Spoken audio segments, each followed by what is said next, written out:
Alright. Good evening, everyone, and welcome to the September 2025 Youth and Education Committee meeting of Community Board 11. My name is Ash Rodriguez. I'm the chair of this committee. Before we begin, welcome to all new members. We have quite a few, actually more than half, are new members. So we're gonna take a little bit of time in this meeting to get to know each other. And also go over goals for this session, because I feel like we didn't go over goals too much last year, so I would like to set a concrete set of goals right at the beginning before we have a whole bunch of stuff to do.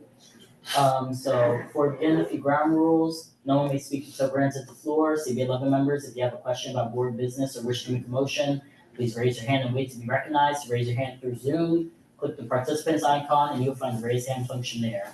Members should not engage in the back and forth discussion. The chair will recognize the next person to speak. Please keep your questions and comments brief and on topic to the discussion. Members of the public, if you have a question or comment about the subjects on the agenda, please raise your hand and wait to be recognized. This meeting was called to order at 6:35 p.m. So please, could you call the roll?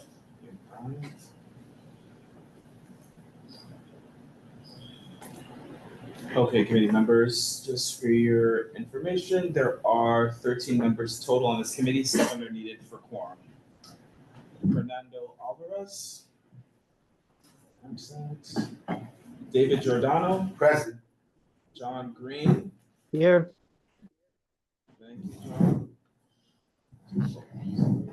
James Kemp. Right here. Thank you. Malik McCullough.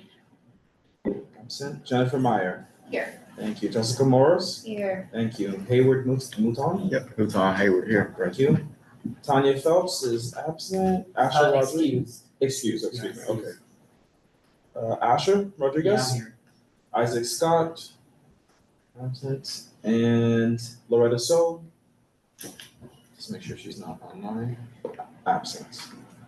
You have quorum, Chair. what name was it called? You want to call the most important name? Oh, Russell Schuler. You're Two already names. Russell Schuler. I'm sorry, Russell. I'm marking your president already. Sorry. I'm so sorry, Russell Schuler. According to Xavier, Hi. she's on this committee.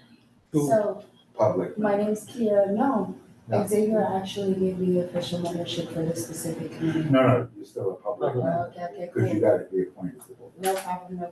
Hi, my name is Kiara Jerez Alston. I'm obviously not on the list yet, but I'll speak to Xavier about it and then get that soda. But, Okay, so you are the 14th member, so that makes you present, so then you do help us maintain quorum. Thank you. Okay, your name again, please? Kiera, Kiera. Go ahead again. ERA, and can you spell your full name for me, please? Kiera Jerez dash Alston, Alston. Okay. Thank you, Karen.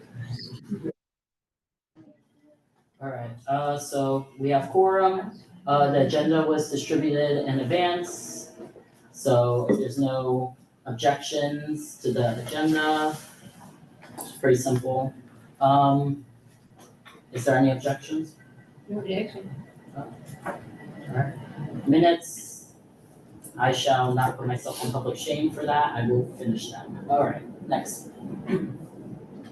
There were a bunch of, There's some Older that I minutes have that we finished sent and then I went away and I spaced out. so they're not for approval?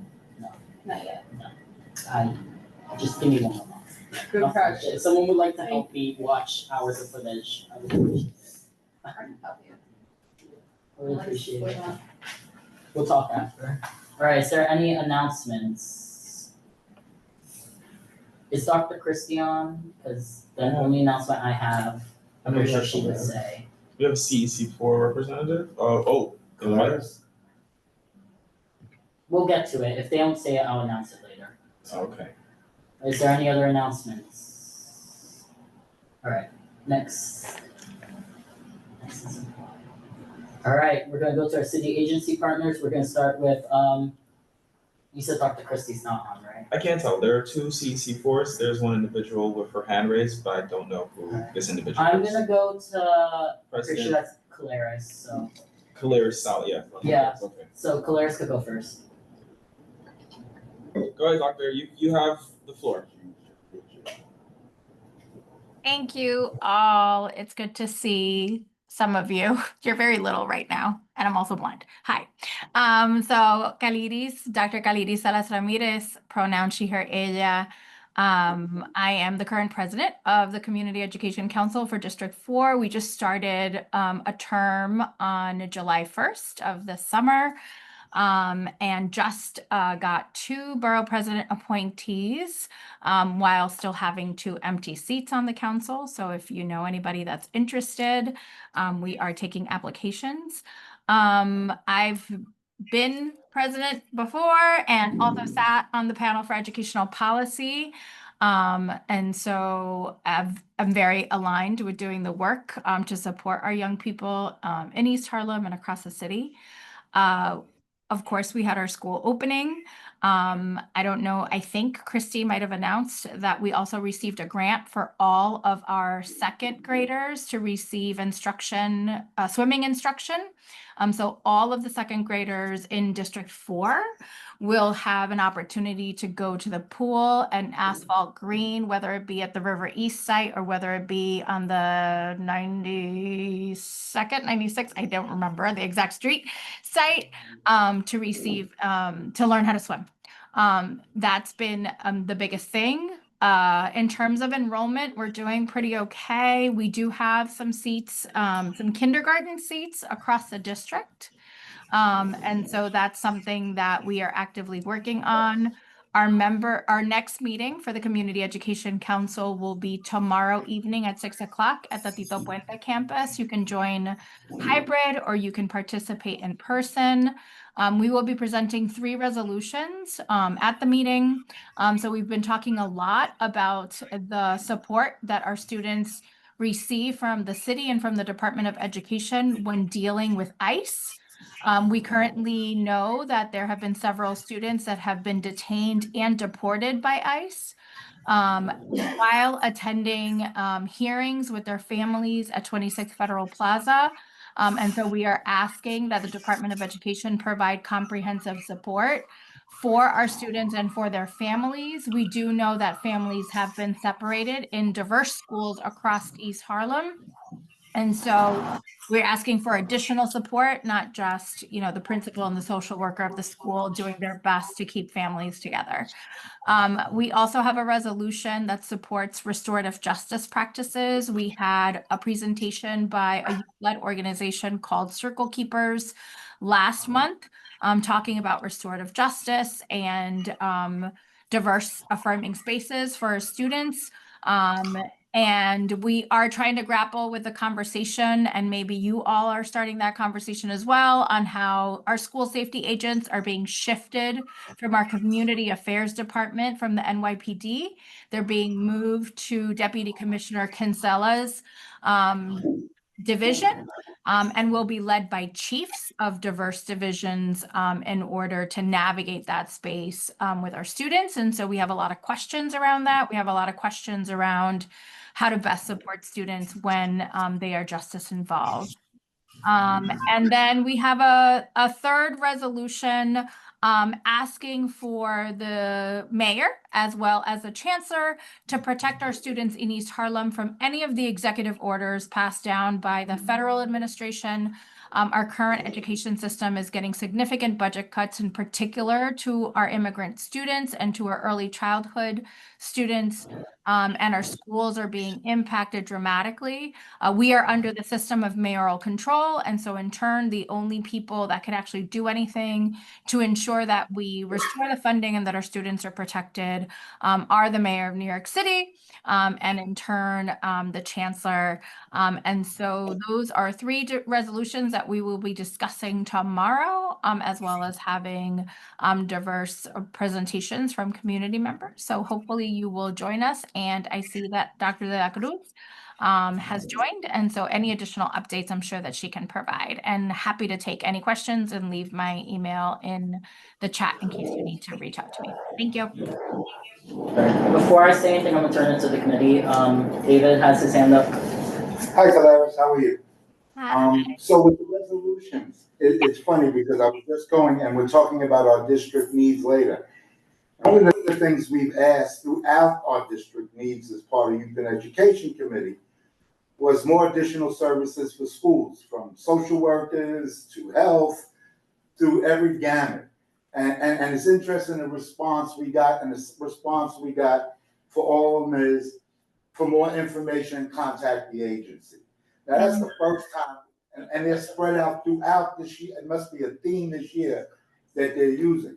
And everywhere, and I want to share that with you, and I'd like if you could share the resolution with us after you pass it, so that maybe we can take a look at it also and support the 3 resolutions as well.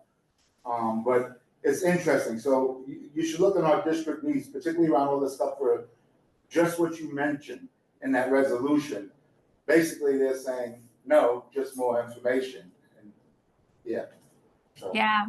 No, I would love to share. I also want to flag for you that yesterday Comptroller Brad Lander released a report acknowledging that the Department of Education has not supported the majority of our English language learners. I'll post the report in the chat, but there's a lot of work that we need to do for our immigrant students in our schools. Thank you, Clara. Stronger in numbers. I saw Jessica Morris. Question was answered, thank you. Alright, anyone else? Alright, I would like to put out to the committee as someone, because full transparency, I have class on Wednesday, so it's very hard for me to make it to their meetings. I would like for us to have some sort of liaison there, in person if possible, because I like to advocate for in person.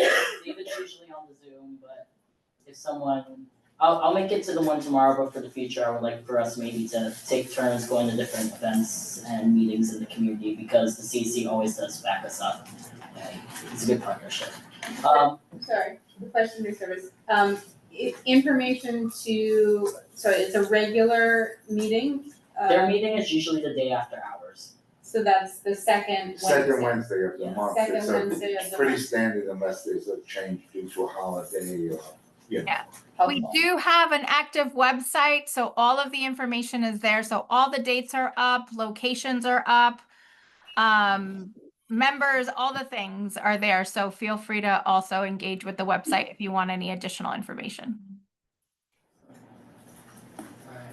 I just walked in. What committee that you're talking about? Sorry, the Community Education Council, actually, Caleres, we have a lot of new members in the room. Do you mind just giving a brief summary of what a CEC is? Because I'm pretty sure you could get it better than me. Yeah, absolutely. So the Community Education Council by law, so it follows state law 2590, and it's basically your local school board. Our main role is basically to hold the superintendent accountable, talk about progress of our students, and so we have the ability to collaborate and interface with the superintendent and to look at outcomes for our students. In terms of actual jurisdiction, we don't have a lot of power. What we can do, however, is make proposals in terms of capital plans or capital improvements for our schools. We liaise with each of our schools in order to advocate for them. And if there's any school closure or changes to a building utilization proposal, we can advise on that as well. Or any form of rezoning of a school, we hold the hearings for that as well. And so technically, we're elected members, we're by law public servants, but we don't have a lot of power because we're under mayoral control. So mostly advocacy. Sorry. Yeah, Jessica Morris. And on the CEC, you follow up and keep tabs on any school-based construction in the district? We do not have the ability to follow up because a lot of the times we are not informed, right? The Reso A grants we are able to, again, advise and provide input in terms of what capital improvements should be provided to schools. And then the School Construction Authority or the Division of School Facilities are the ones that continue that work. They don't have to report back to us, unfortunately. We try.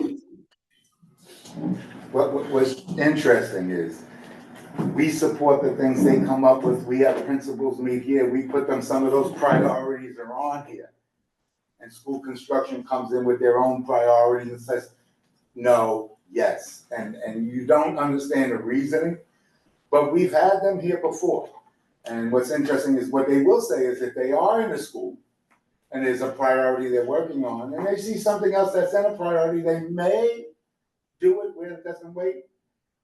But for instance, there was $120,000 given to a CBO, and I won't mention who, by an elected official who the CBO works in the school to build a basketball court for the school. However, the CBO had to then turn the money over to School Construction Authority, and it's almost 2 years later, we don't have the basketball court.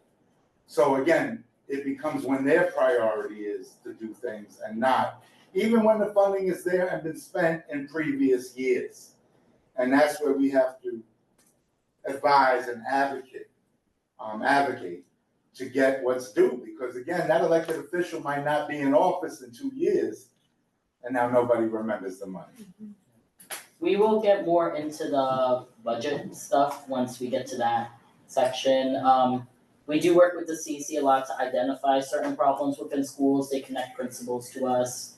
And some of this stuff I will say, and we'll get more into it with the budget stuff, it takes years. Like the number one example I give is Lexington Academy, the bathroom. That's been a thing since I was a student. Some of it has gotten done. 12 years ago. Not all of it is gotten. And if you take it off, then it never will get completed. Yeah. So we will, I'm gonna try not to go down that rabbit hole right now because we will have a whole budget rabbit hole later. Is there any questions for Caleres? Thank you. All right. Thank you, Dr. Caleres. Appreciate you. All right. That's for Henry. I know, I was gonna go to her next. Dr. Christie. She's still there? Hi, yes, hello, can you guys hear me? Yes. Do you wanna go right now? We can also wait Yes, a minute. actually, if possible, if I could go now, it'd be possible. I'm at another event, so it's like really loud. We actually have students. Anyway, if I could just say a few words, that would be great. You can go. Okay, first of all, I just wanted to thank everyone for allowing me into this space and thank Dr. Caleres and everyone on the community board. The better we work together, the better we can lift things. I couldn't hear everything clearly, but regarding like school construction authority, it is different than school facilities, but it really is important that when we're lifting things to Central and or the community, that we're all on the same page. And so I really look forward to this year, and tomorrow I'll have a more in-depth update. Today I'm really happy because we are a little bit above the citywide average for attendance, which is a huge accomplishment for, I know it's only the fourth day of school.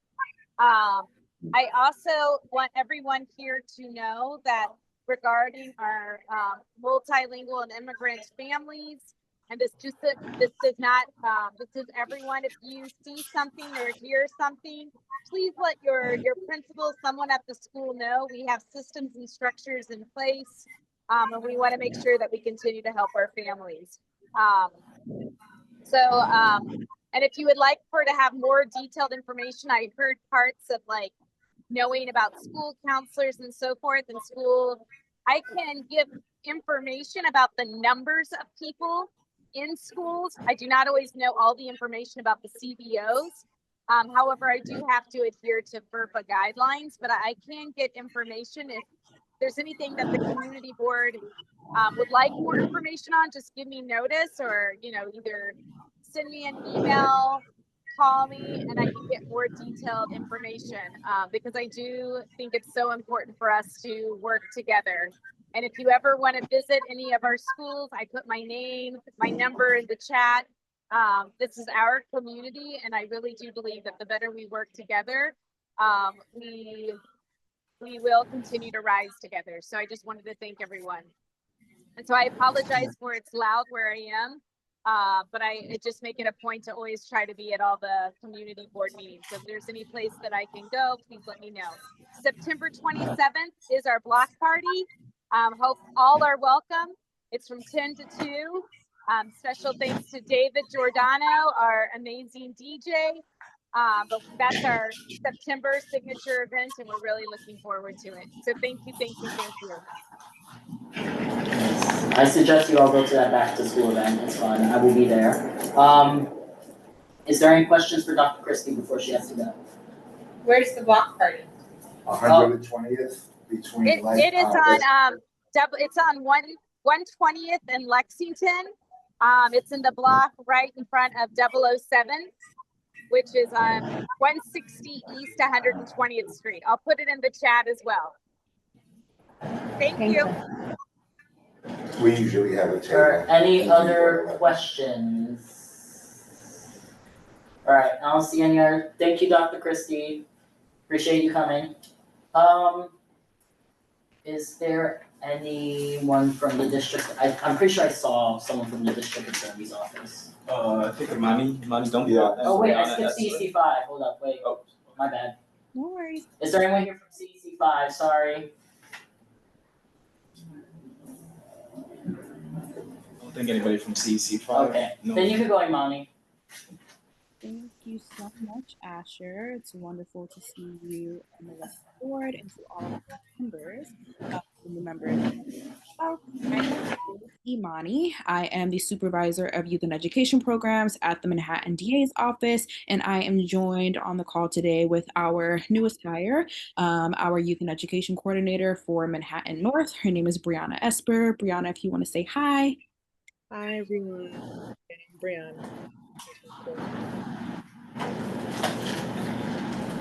We can't hear you. Yeah. Can you hear me at all?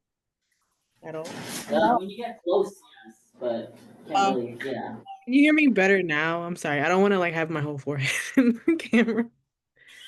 Yeah, I can hear you. Okay, so I'm Brianna. I'm the new youth and education coordinator here, and I'm just observing, excited to all and work with you all in the future. So yeah. Nice to meet you. Yeah. More information about an upcoming back to school event we're having this Friday in Harlem at the state office building, the Adam Clayton Power State Office building. So we are having what's called Youth on the Plaza on Friday between, I believe it's 2 p.m. and 6 p.m. And youth can kind of come after school, learn a little bit more about what we do at our office, and get engaged with their local elected officials. There will be food, music, prizes, all of that good stuff.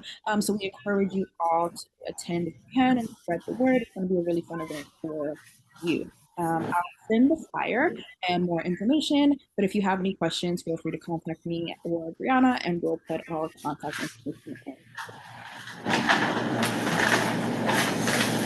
Is there any questions for, thank you. Is there any questions for Imani and Brianna?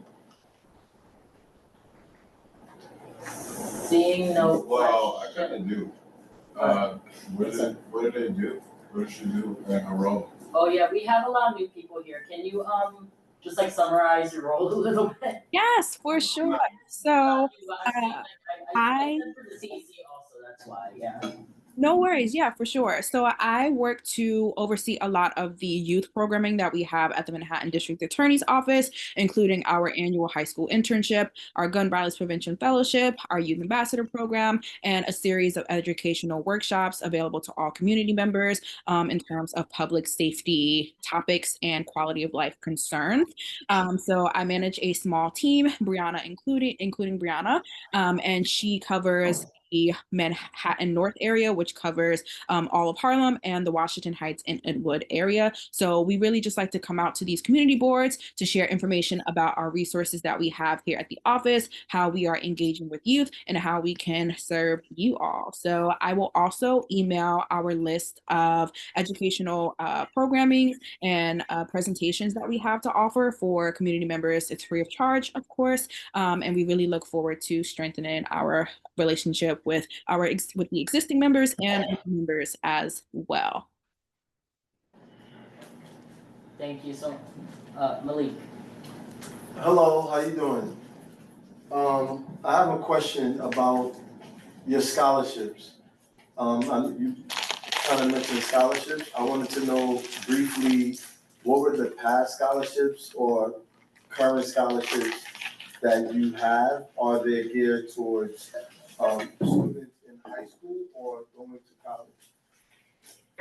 Thank you for your question. So we actually don't have scholarships available, but we do have internships. And our internship programs are for high school students. We also have a series of internships for college students as well, and law school students as well. So basically any stage that someone is in their educational career, we have an internship available for them where they can come to the office. Most of them are paid opportunities, and they're really just getting that hands-on professional experience in case they want to pursue a career in law in the future.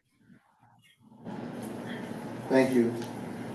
Is there any other questions? I just want to say, sorry, I put the link for the list of internships in the chat that Imani was previously just talking about, just if you guys wanted to check it out as well. Alright, yes, Khalid, if you could send that around, you got it, alright. Thank you so much for coming. Seeing no other questions, we shall now continue. Is Rosa on for Manhattan High School President's Council? Okay. She's not available. Oh, she's not, okay. Is there any other youth education advocacy groups? Anyone who would like to announce an event going on? I think Dr. Killers might have her hand raised again. Okay. Dr. Claris, you could go. Thank you. I am part of a group called New Yorkers for Racially Just Public Schools, where we do a lot of advocacy around racial justice. And we are going to launch next week, Wednesday, at NYU, our platform for any mayoral candidate that would like to transform our public schools. So I'm going to post the Eventbrite for that event. We will have diverse elected officials in the space, but it is mostly to celebrate the work of diverse organizations in the education justice space, like Dignity in Schools, like the Coalition for Community Schools Excellence, like the Alliance for Quality Education, the Coalition for Education Justice. There's a number of 25 organizations that are part of this work. And so would be really excited if folks from East Harlem can make their way downtown for our celebration so that you can see the work, but also what we believe as a collective will really transform our school communities and the excitement around working with a mayor that will align with our vision for the future of our schools. So I will post the event in the chat. We also have a website, and a lot of the feedback that we received in developing our platform came from the East Harlem community. So I'm glad to know that there is a good chunk of this platform that was based on the needs of East Harlem. Thanks.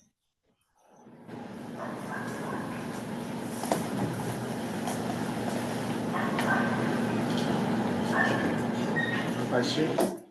Okay, as we continue. Chair, I went to the bathroom. Yeah, Vice Chair, come on. Excuse me. All right, as we continue on, so there are no more youth advocacy groups. I believe we're going to the presentations of community goals, committee goals, and district and budget needs. I will let Ash deal with the committee discussion on goals because that's what we should have is last year's goals. Yeah. Oh. I have it. Right, so we should have last year's goals here so there are new members that can see. Yeah, we're gonna pull it up now. Just give me a second. Yeah, what's up? I'm sorry, I was like 12, 13 minutes late and I walked in here and you guys look real deep into your meeting. I was a little nervous, but I wanted to know if y'all did some introductions already. I was gonna go do that also, but I was gonna pull up the goals and stuff also. Just one. We want to make sure everybody here on. Yeah, no. Forgive me. So I'm a little scattered brain. Okay. So while he's pulling that While he's pulling that up, can we go around the room? Yeah. Can we go around the room and if you're a Lord, why am I so okay? If you are a like previous member, say how long you've been on the board.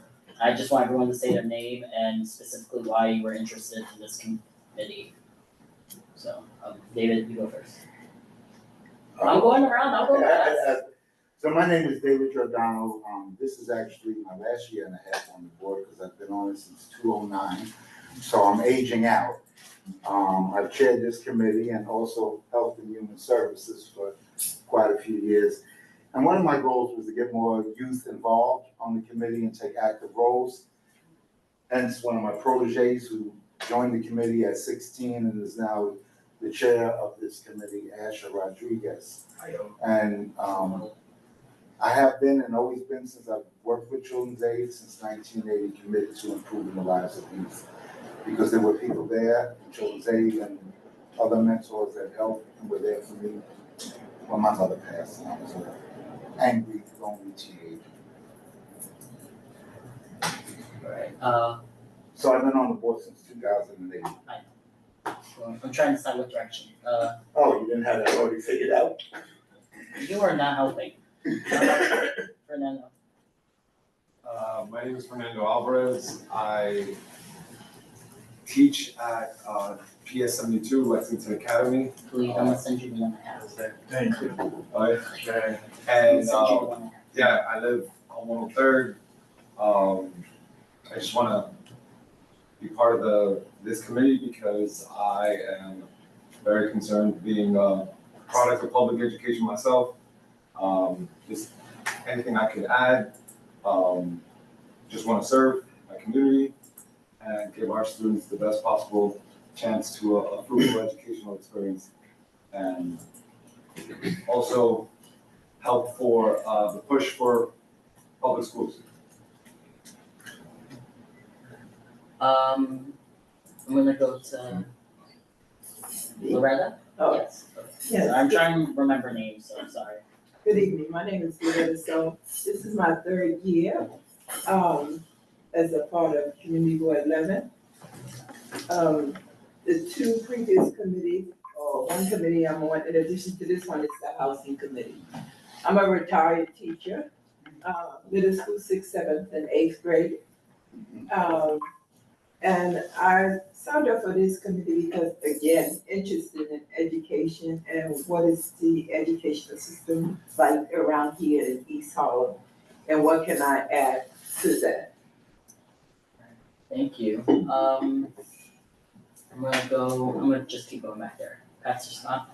Isaac. Yeah, Isaac, sorry. Isaac Scott. I've been on the community board since 2019. I'm also on the Human Services Committee, proudly. And youth development is a huge part of the work that I do today. I'm also the director of community initiatives around the corner at another church, Youth and Family Outreach. And I grew up just all over the place as a young person, so being able to be in places where I can facilitate some sort of prevention work for young people, that's important. I'm also a scholar, I would call myself, right? And respectfully, so education is a big part of like my own personal transformation. So it kind of fit together. So I'm gonna give you a little credit quickly because he's the chair of the Human Services Committee. I suggest you go to those meetings because you'd be killing it. So we work a lot together between those two committees. So, and Jennifer also. Malik, would you like to introduce yourself? Malik McCullough. Hello, everyone. How y'all doing? I've been on the committee. I've been on the committee, yeah, at the same time. I've been on the board since 2012. But I'm like my father, a legacy child. Yeah, my dad served the board for 30 years. So I was like in the meeting still and been around for a very, very, very long time. Obviously he retired from the board. He has a park named after him for the service that he has done in this community on parks. He was the chair for a very long time. And he helped guide me to becoming on the board. I love, youth advocacy as well as parks. Those are the two committees that I serve. I'm the vice chair of Parks and, Recreation. And that's pretty much what I do. I do a lot of different things. And I'm very active in us, as far as if we have a full board meeting, I want to go somewhere where we're going to eat, okay? I'm very proud of that. We need a snack, or water, something for the long time that we did it. So don't be shy. I'm definitely going to advocate that for us, okay? I just need y'all support.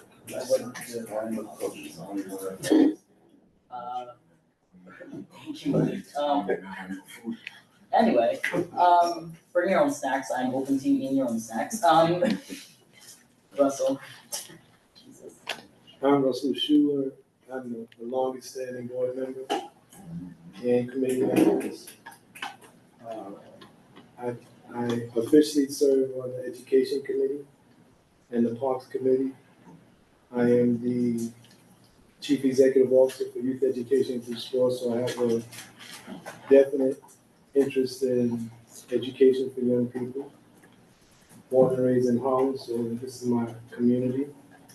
As far as community board is concerned, I'm involved in sitting on almost all the committees. And I'm here as a team player. Sure, this new term is going around our institutional knowledge. So many things that have happened since 1980, before some of you were born. But there's a lot of information, and this committee means well for the newcomers. You may think that you're just sitting here as a newbie, but your opinions mean a lot. Your vote makes decisions, it makes laws, legislation. So let's just do our homework, ask questions. There's no ridiculous questions, because somebody else wants that answer as well. And welcome to the team. So you're not gonna do what you did to me on. Oh, and that's one of my children. Sure not. Yes. Anyway, I'm sorry, I'm still learning names. Oh, Hayward. That's why I'm Hayward? Yeah, my name is Hayward Mouton. I live in Harlem, right there, actually, in that building right there. I'm a licensed clinical social worker in New York. I serve as a senior director of programs for a nonprofit, and one of my departments is a big youth department. And my specialty was youth development. I've done residential, severe mental health. I've been in all of it, and I think that I always say that they are our future, and they have to make decisions for me at some point when I'm making decisions for myself, and I need to make sure they're right. That they have the right tools in the right places and the right things, so they can make great decisions. And when I was in grad school, I was a substitute teacher through grad school and alternative high school, and just the level of support a lot of these youth need that they might not be getting at home really affects their ability to get their education. And so I'm coming here with my more expertise around the mental health and emotional support programming versus the educational part. Like, I don't know how to do algebra. Yeah, tricky. I don't know how to do it either. So, all right, thank you, Hayward. James Kemp. I'm currently right now proud community assistant of Manhattan East Middle School.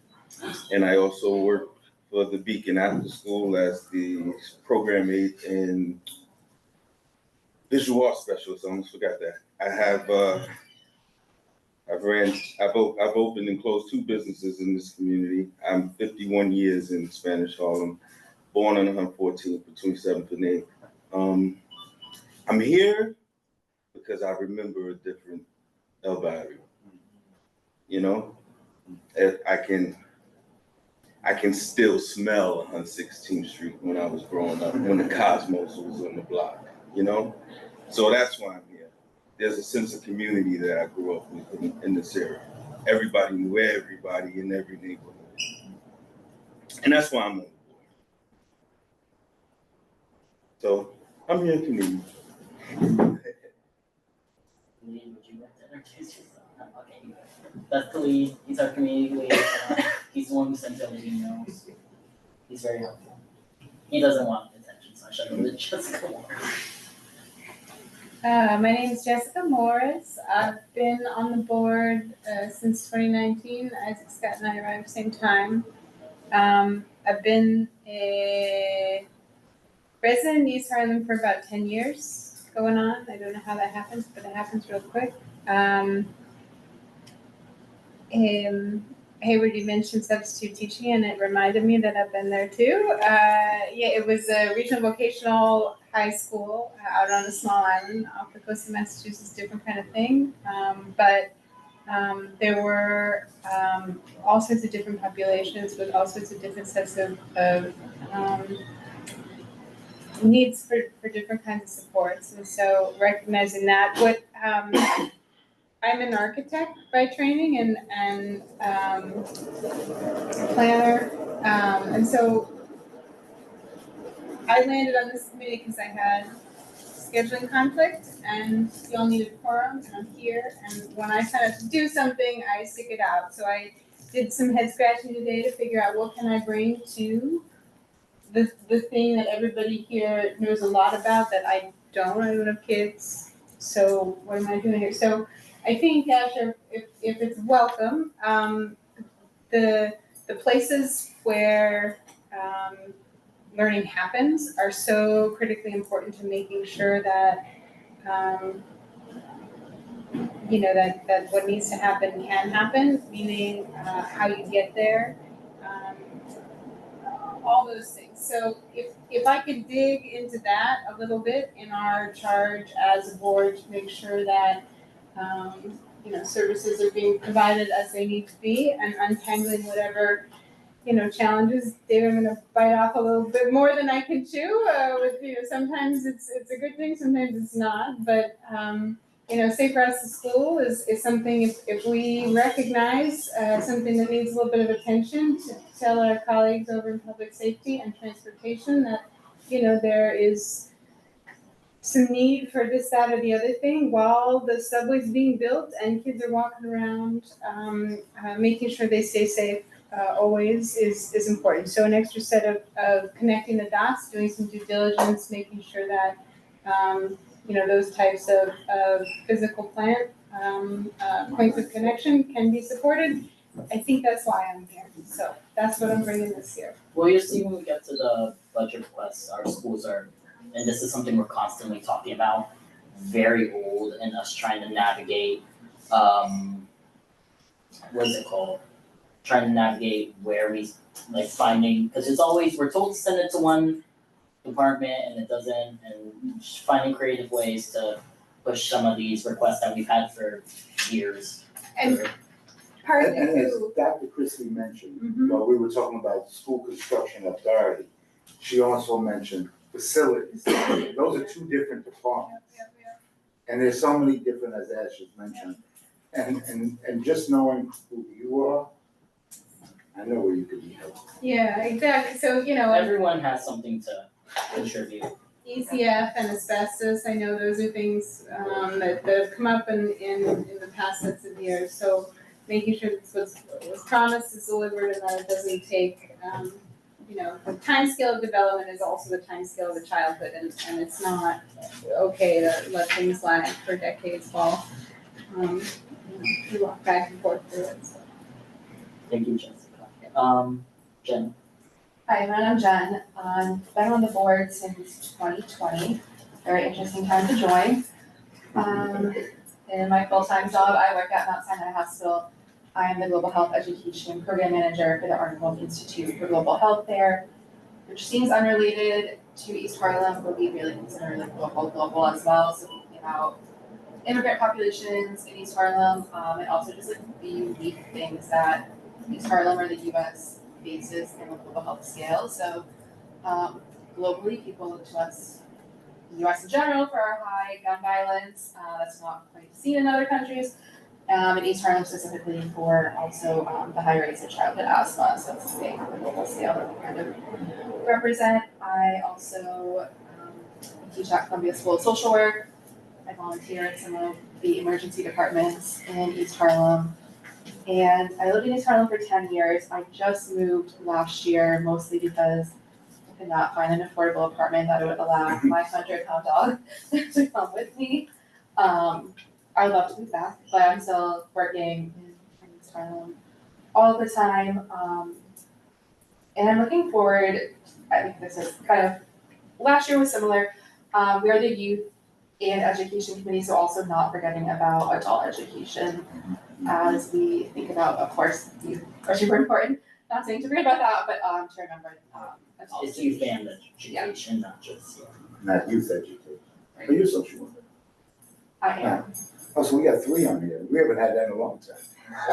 for better or For worse. better. There's 3 of us. Alright, continue.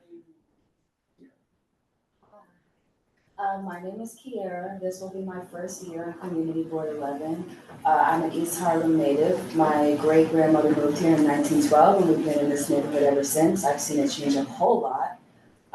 And I am deeply invested in, like you said, returning a sense of community to the neighborhood, returning the neighborhood to its original glory, quite honestly. I have a son who's 6 years old. I'm 27 as a disclaimer.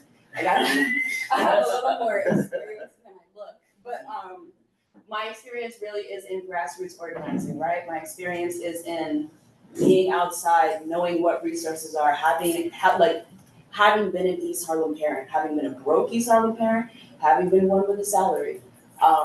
And also my passion is in naturopathic medicine, and it's also in grassroots organizing that way, teaching communities and families grassroots medicine and better understanding of self so that we can break a ton of generational curses as well. To like what you said before about the community serving as the homeschool environment outside of school. Unfortunately, so many of us bring children into this world under crazy pretenses. It's our job as a community to fill those spaces and to make things right. Something else that I also really want to dedicate my time to here that I've noticed just like watching, because I've had some time like kind of watching community board for a year before this, is making a lot of this information accessible to the community, like people my age. A lot of this language is really hard to understand. Well, I'm talking to you guys like been here forever, but a lot of this information is kind of difficult to understand, and also just culturally, so many changes in the way that people receive information and are interested in information. I would really love to serve as a connecting point that way. So that's it. Thank you. Where she's at. Alright, it's my turn now. Hi, I'm Asher Rodriguez. I joined the board in 2020 or 2021. I was 16. I'm a musician. I work in 72 and I work for Children's Aid. So I've had a lot of experience working with youth in this community. David had me helping with groups when I was like 14, 15 as a summer youth. So I've been doing this for a while. I'm a paraprofessional. So something that I am very passionate about is the special education services within East Harlem, making sure they're available within East Harlem. We've gotten better over the years, but when I was growing up, it was a lot of you get sent to places downtown after school and stuff like that. So I think like adequate and early intervention, I always think is an important thing. And just like Kiera said, making stuff accessible, helping parents know their rights. So Yeah. just how community is, there are connections here. There's 6 of us here that have all been members of Children's Aid. Some of us work here.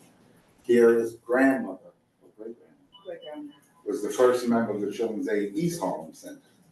I first met Isaac and Malik at Frederick Douglass Center where I worked, and they were kids at. Russell been around longer than all of us at Children's Aid when I was a kid. So there's community here. It's how we have to reconnect with those that are not connected to the community. And I say that because as I term out, my feeling was to help Ash take on this role as the chair and give it up. Too often in our community, we hold on to those leadership roles and don't prepare that next person, or we will only give it up when we're no longer there. And I wanted to still be here to help guide him in this role. Good to see Kiara. Yeah, I work with Kiara's son. He drives me nuts all day long, but I love him. I love him. And he got a talent that we have to nurture in this community that sometimes our educational system does not see. And so we must also look at how we use, and a lot of things in this budget needs, what we're gonna talk about next, was putting in schools more than just teachers, because it's more than just teachers that have to help develop our youth. Something I'm also passionate about is the arts. There's many schools, at least the one I'm in, doesn't have a music teacher. And I remember when I was at 72 growing up, we had a full band room. Those instruments were brand new. And now because of funding, they're just. But we have the drum. Well. But again, I think what Ash is trying to say is, we have to make sure, basketball is what brought me to Children's Aid, and I think Malik and Isaac and all of us in the 80s and 90s. But there's arts out there, and Children's Aid had, unfortunately, due to funding, lost a lot of their art program, and I think we lost a lot of specialty and avenues for kids. Sports is one avenue, arts is another. Mm-hmm. And as you're saying, take it back. This community is rich in the music and the art. And I commend Charlie Diaz, who's one of our board members that just retired from Terrence Cardinal Cook. And they used to give us food or snacks when we go to their meetings.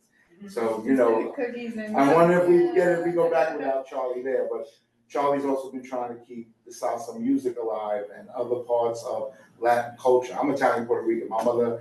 My grandmother settled in this in 1908 as an 8-year-old from Italy, and my grandfather from Puerto Rico. So yeah, there's a sense in this community that I didn't even know, so I came here to apply to work.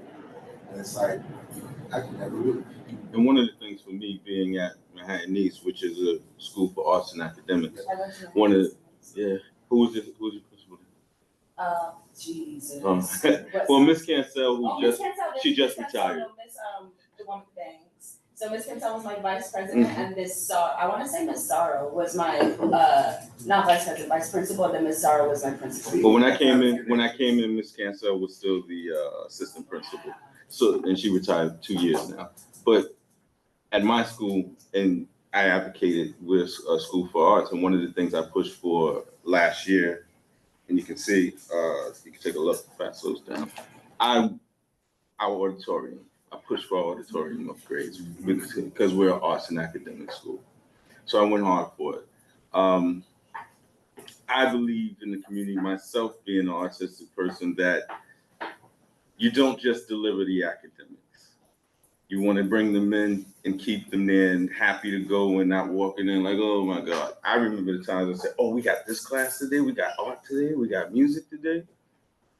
You have to give them that energy. Show them that you have that energy there for them, Shine, no? Yeah. Yeah.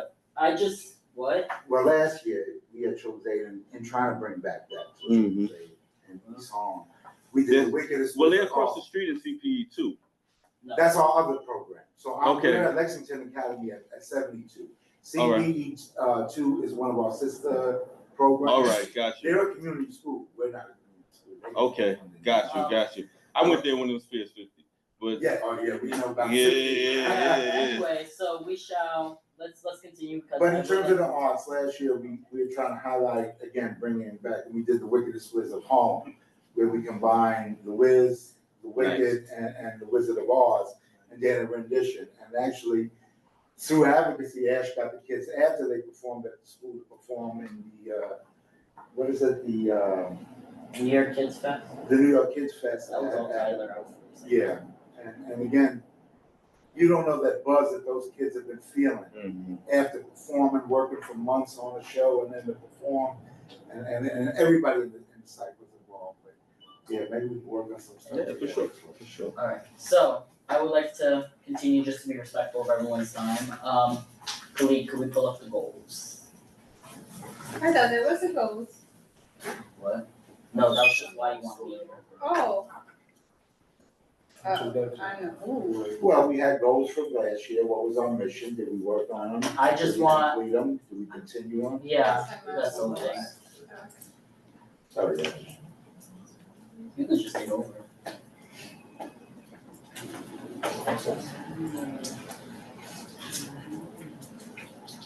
Alright, that part. You wanna do a mission or go through? Scroll up just a teeny bit more. Like that paragraph, yeah. The top was what we had previously. But this is what we have from last year. The Youth and Education Committee advocates for funding, programs, and policies that benefit all learners. We advocate for youth leadership, academic excellence, access to college and vocational programming, and acknowledge of social justice issues in our community. We seek to develop and maintain positive relationships with all local stakeholders and strive to give a direct voice to the youth of the community and system consistent, with our mission and goals. I can barely see. So this is what we came up with. Last year, a struggle we had was keeping it short because we wanted to add so much in it, but I think this, at least in my opinion, and y'all could correct me if I'm wrong, this pretty much encompasses a lot of what we're saying. We have all learners, so that includes college students, people who don't traditionally want to go to college, because like we've spoken about in here before, not everyone wants to go to college, and not everyone needs to go to college. So it's also making those opportunities for our youth to, like, if a kid fully out of high school wants to be an electrician, I say we support them being an electrician. So a lot of like the social justice issues we spoke about, gun violence. So one of the requests we put in last year was more funding for LGBT programming within our area to support our students of that population, our immigrant population. We call them our newest New Yorkers. We don't say immigrants here because they are New Yorkers when they come into our place, into our neighborhood, and I appreciate Dr. Christie for coining that term. So yeah, is there anything else? Does anyone have any comments about this before we get to the goals? Alright, goals. So increase youth attendance and participation in CB11 Youth and Education Committee meetings. We actually did do that last year. We had like, I think 3 or 4 schools bring students. What I would like to have is every month have a school bring students. But I know that's a very ambitious goal, but if y'all know any students, like we have a couple of teachers in here, if you would like to bring a group of students about your school, what you want, I'm looking at Mr. Alvarez, some of the needs in the school, like a presentation, because it holds a lot of weight when we go to elected officials and city council and all that and say, it's not just us hearing from like the adults. We had a group of kids come in here and say, this is what's wrong with our school. Like we had kids from 171 who they were straight up honest with us. They were like, those bathrooms are unusable. So I have a question. Yeah. So was that within the setting, was it like a meeting setting to where it's like kids come like, share what's on your mind, or that was just like regular? They come, so it was, No, what I'm saying, like. we have them have a presentation slot, because we don't have any presentations tonight, but usually we have at most 3 presentations a night. 3 is pushing it. I like to make sure everyone has an adequate amount of time. We have them come, do a presentation, like with their principal, with like their teachers, and I always have them go at the beginning of the meeting so that we they get home at a reasonable time. But yeah, they come, like literally they did like a presentation. They said, hello, I'm students from this school. We want a new basketball court. This is the reasons why. We want a new bathroom. This is the reasons why. And then we then go and put it in when we get to budget. David will explain a lot more about how the budget request works, and we go to the elected officials, see if they can fund it, see if city council will sponsor it. So that's how River East got the new playground that's being built right now. They came to us with kids and said, we want a new playground. All we have is a field. It's boring. And then they got Adriano, I think Espaya, to fund their playground. So, yeah. I even wonder for this year, it would be so cool to do some type of like, if there's one day, I don't know what the timing is, y'all would have a better idea, but a day that's literally dedicated to like children, come let us know your transgressions within the community. We have like utilizing because one thing that I was gonna say I had a note on was, what is the actual dissemination of information and resources to the community from Community Board 11 Youth Education? Youth and education, like flyers and stuff like that. Like, how do we actually speak to the children? That's part of the problem. That's part of what we're figuring out. Like, a lot of times, like we've had, when we've co-sponsored the Parks Committee's Earth Day, we've got like a call to the principals, and it was like a collaboration that it was like each school, almost every school in the district had a table there talking about, I think it was, a lot of them were recycling, climate change, like stuff that mattered to them, how they're implementing things in their school. So, yeah, we kind of heard the same thing last night regarding adults. Like, why don't we just have an event where we just call people out and ask them what their needs?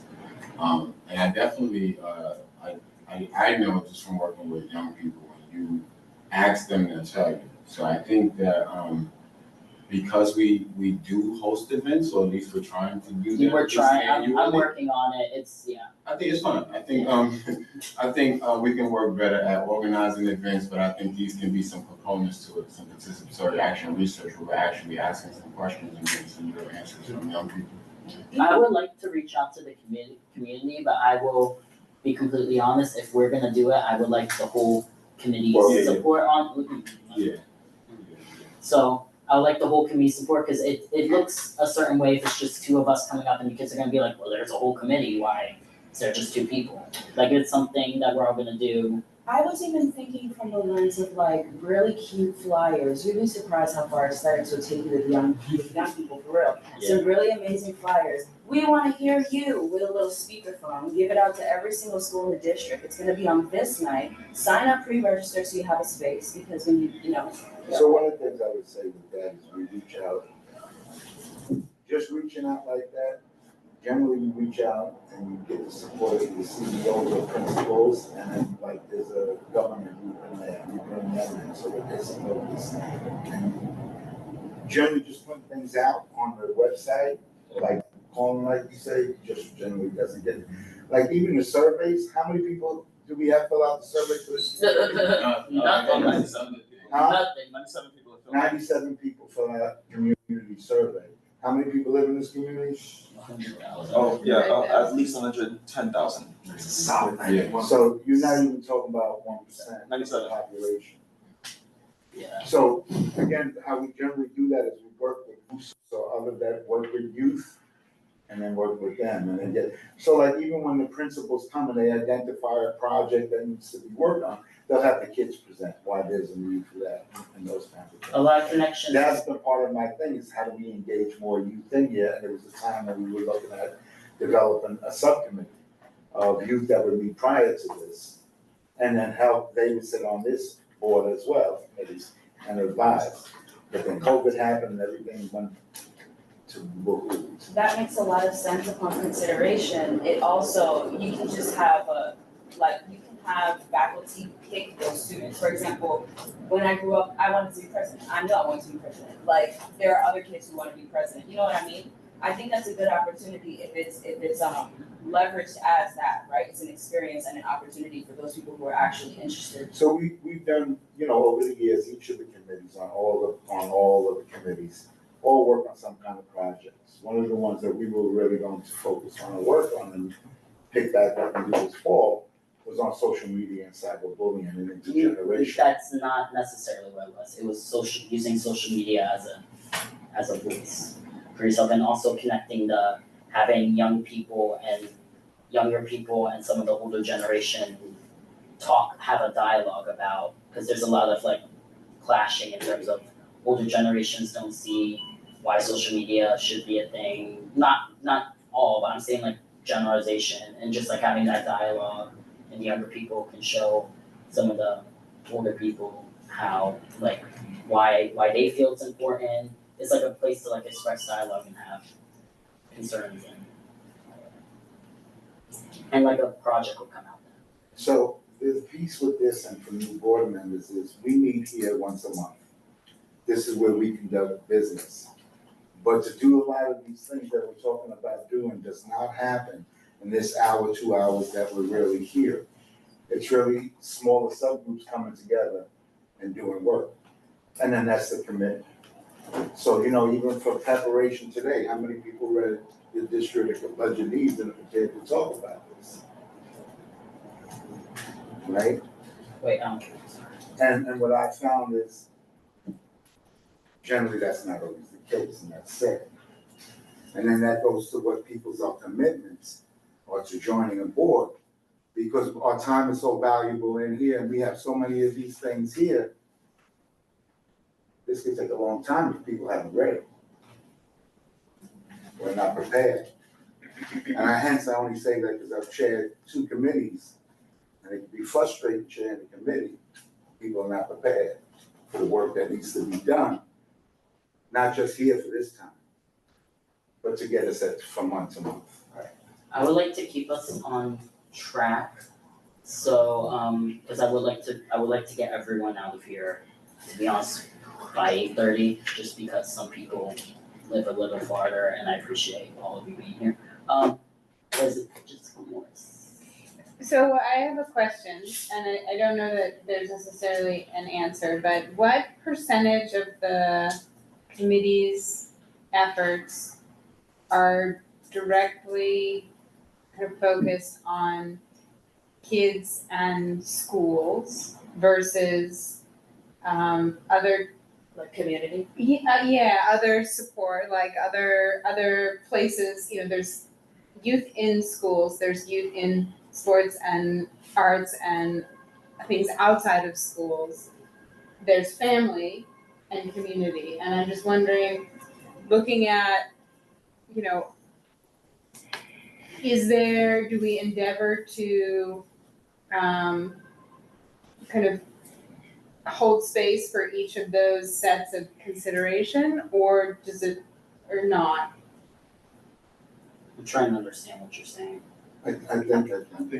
I got it, I'm just trying to think, like, where. Part of it is that it's this group that kind of dictates where we go with things. Mhm. What are people's specialties? Sometimes the group is shifted. Sometimes we focus more on adult programming because of who was on the committee, meaning adult education program.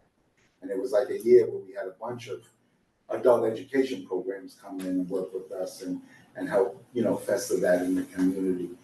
It really is what y'all. Right. It's the outreach we do, and it's also, like, we can make, I think the flyers are a good idea, and like having it, however, it's word of mouth. It's very much like you going around the community and talking to people, and that's how you get stuff. Like, I'm one person, David is one person, like, individually, like, if it's only like 2-3 people, because I'm just saying how it's been in the past, if it's only like 2-3 people reaching out, it's a lot harder to get input than if more people are reaching out.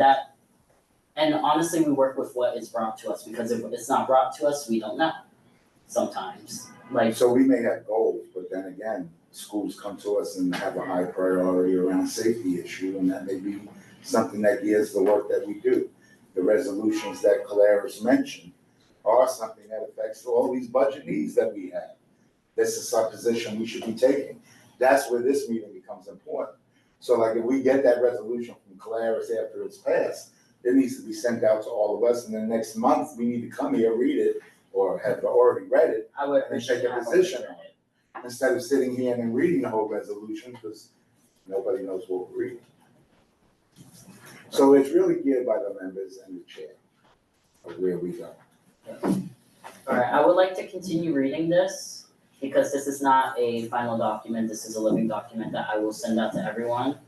And I will try this again, and this will only work if people do it. I would like to send it out to everyone. I would like everyone to leave at least 2 comments about what you would either like to add, what you think should be added, what should be removed, if you like it. Just please, because I would like to, I would like for this to be a collaborative effort. Yeah. So this is just the goals you had last year, right? Yeah. So you're gonna put this on the thing and we're gonna, right? Yeah. It sounds like, I'm just summing this up, right? Because it's got to be strategic with tangible and qualitative. It's quantitative and qualitative numbers to grow. it sounds like everybody got different specialties in youth services. It sounds like youth services got a lot going on. You have the arts, then you have mental health, then you have the family component, then you have the school closures. It sounds like, which would be better, right? If 2 or 3 people say, let's work together and come up with these goals for this area, right? So if these 3 people are artists, and I'm no artist, those 3 people could work together to create the art goals that you would like to see in the community shift, even without knowing what the schools have said yet, right? Like she's an architect, right? There goes perfect for, what was it, the school facility and what does that, school construction, what does that look like? And then you work to create those goals, and then if those people can do the app, that's the here to create really good goals. Yeah, we are gonna do all that together. I think just sending it out and having people comment on it also, we will come back and I will group it based on what is said. Yeah, what's up, Isaac? I just have I think and I think we all of the I think me, across you, Dave, and we can help with this, but with respects to a lot of the new members, we have a lot of new energy and new expertise. We got a lot of organizers in the room. And I think the best use of the energy in the room is to, this is what I talk about with youth and education. We got to do multi-dimensional advocacy, right? And do more than just sit at the table and do the work. Mm-hmm. And it may not be all in Ash's capacity to be able to organize with the organizers, because Ash is doing a lot. So I think some of us can just kind of lean in more with respect to these, because I love that idea of having smaller goals for the smaller areas and let people work, because this is a big committee now. You know what I mean? This is the biggest suspense since You know what I mean? So I think the best use of people's energy would be figuring out how we can organize those different areas, and I mean I don't think that should all fall on you. So my tone isn't necessarily I think it's a bad idea.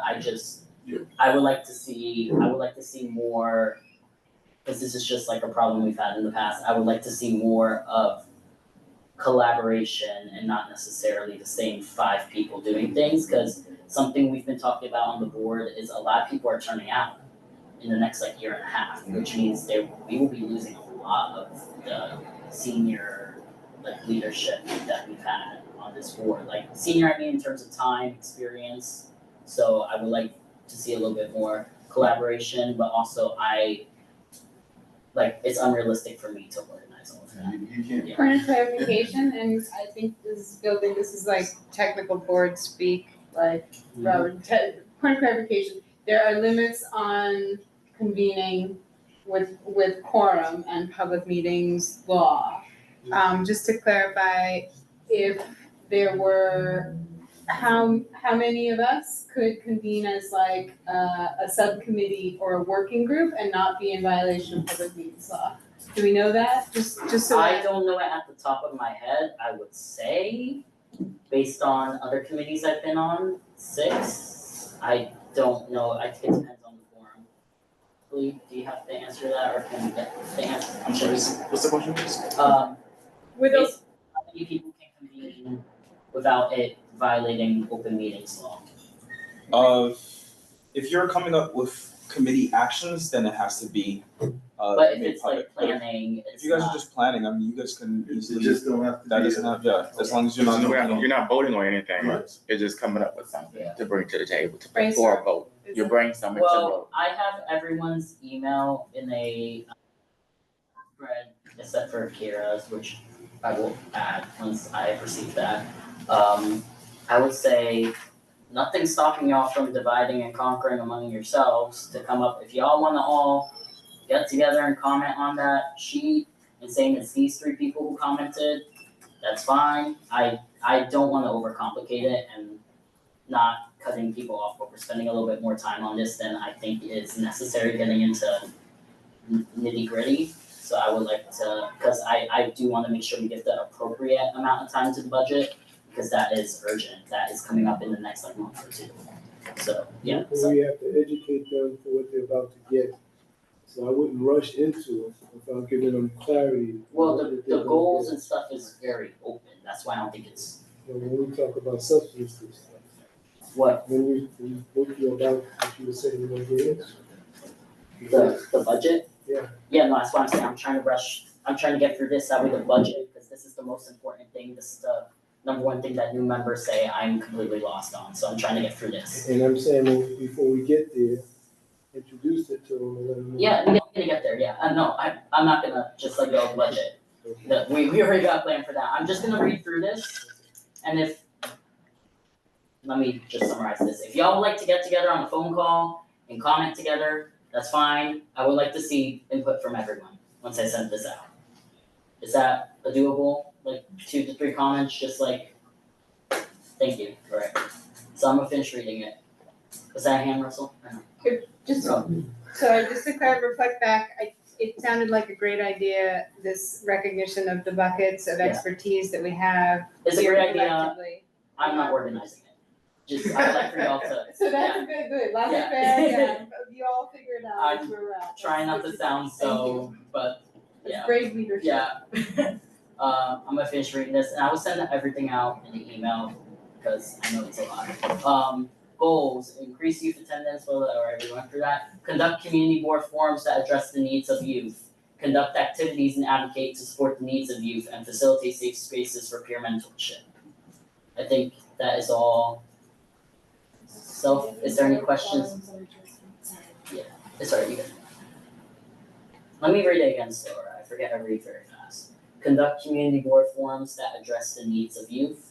Conduct the activities and advocate to support the needs of youth and facilitate safe spaces for peer mentorship. Mentorship we mean in terms of specifically, like I said before, there's a lot of people who are gonna be leaving soon. So it's like how David said, how do you prepare the people who will still be here when we leave? So, yeah, alright. Is there any other where'd David go? Jesus, okay. Is there any other, yeah, what's up? About I think it was the first goal, including more youth and Yeah, what you were saying about different schools coming and presenting Yeah. projects that they would like to have funded. District 4, Chrissy, she has a legislative breakfast. yeah, I know that, Yeah. Yeah. Which we've been to. Yeah. Does the board attend that meeting, or can the board attend that meeting? The board, I think Russell came last year, I was there, David was there, anyone is welcome to join. I could give a lot more time to schools here than they would necessarily get at that. Like when I was there, I was walking around to each table, I got like folders and stuff, and that's how we invited some schools to come. However, I would like to, I allocate enough time within the meeting for the youth to have time, like I'll probably do 2 presentations that day instead of like 3, so. So I was just texting Christy about it, because she had to log off. Yeah. And so we were talking about how we could have a schedule of all the schools coming in. You said 2 to 3 presentations? I would say for a meeting, however, I would like it to be 1, ideally school, because I would like to make sure, because also it's kids, I'm not trying to keep them out past like. No. Like with respect to like parents and stuff, I'm not trying to keep them out past, and there's certain laws that we cannot keep them out that late. Would you want them to be in person? Yes, I would like for them to be, and if it's Zoom, I get it, but just in general, Because it could be, the presentation could be presented, like shared on the screen, but. yeah, let me get back to you on that. I think Zoom could work for schools. I don't know, when I was growing up and I came to the board, it was like an in-person thing, and I don't know, I thought I think that's just a really good experience to have, but yeah. Alright, any other questions, David? Any other questions? My question is, so the process now is that we're gonna go over these goals and then we're gonna, well, I just got here, but you guys are gonna discuss like whether the goals were met? Or that'll be the measure for like how the goals are changed? I would say all these goals are still very much in terms of, for people who were here last year, I don't know if you disagree with me, we've made progress, but I don't think it is our full potential necessarily. I think that we could do so much more, and I would like for us to strive for more. So I don't know if anyone disagrees with that, but we had a couple of schools come last year, which was very good, but I think there's sometimes like at that legislative breakfast, there's a couple of times where I went up to people and they were like, oh, I didn't know that this was an option, which is something that I think that, yeah. What's up? I mean, we had Patrick Henry that came here, they presented, and they had funding allocated to them to get some things done.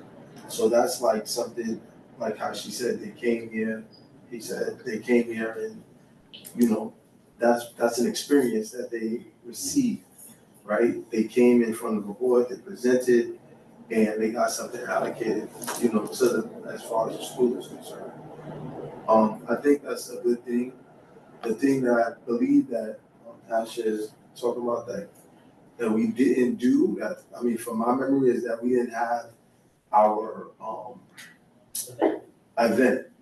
Well, it's not just that, it's more, I would like I said, I strive for a lot more in terms of like have a school here every month. I think that that's some way to have a school, or even like college, we have Hunter College over here. And I'm a little biased because I go to Hunter, but I'm not in the social work school though. But yeah, there's a lot of stuff, there's a lot of, from what I know, changes going on at Hunter in terms of the administration and stuff, and that's a resource we have here. So not even necessarily asking for stuff, but also just highlighting what is within our community. So I would suggest that for this budgetary stuff, every school that we decide that we're advocating for, that school have a group of students that advocate for as well and make a presentation here, so that goes on record. And not only the administrators and the community board itself, but the students are participating in that. So are you saying make it a project for the school, make it a project for the students to present to us? because when I've been speaking to Dr. Christie about it, I'm saying that we make it a project for the school. Yeah. That they participate that way. We're advocating for them. It's for their students, and let's give that two-way experience on hand. How they see and believe in it. I would like to say for new requests, I think that should be a priority. There's some stuff on there that maybe we check in with the schools because they came a while ago and it's still on the thing. Because sometimes, you know, stuff slips, like we may not know if they got funding for something. So, I think we should, just something to think about is when we get to requesting new things, be like, have you came? That should be like a requirement, because I don't think it should just be a. Again, you've been here long enough, and for those that's been here long enough, we're trying to do that transition where we're trying to put in place practices. I've been here long enough where 1 year to the next, one committee board changed to the next, so much information is lost. So we start putting in things that could be systematic as practices that can be passed on from committee to committee to committee, where information is not lost on both sides. So I will take one more comment just because I want to allocate at least 30 minutes. I'll say quickly, the superintendent did mention, you know, with the business schools, the CDC, maybe we do it in combination. Where we're not all doing it alone, but also doing it with CDC, because they got it quicker into the schools than we do.